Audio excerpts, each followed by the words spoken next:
Have you ever made decisions like what to eat, pizza or salad? Guess what? Computers make them too, with if-else statement. And today we are going to discuss how to use them.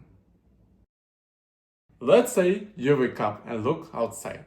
If it's raining, you will take an umbrella. If not, you go outside without it. Let's implement this in Python. Computer, if weather is raining, will tell you take an umbrella. If not, no.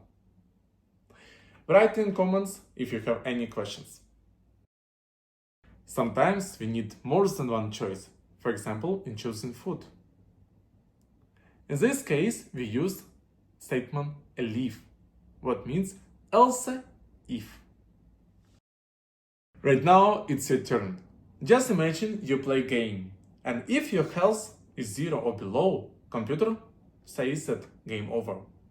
Otherwise, keep playing. If else helps computer make decisions. If something true, do this. Else, if not, do this. Elif, more choices. If this helped you, like and subscribe.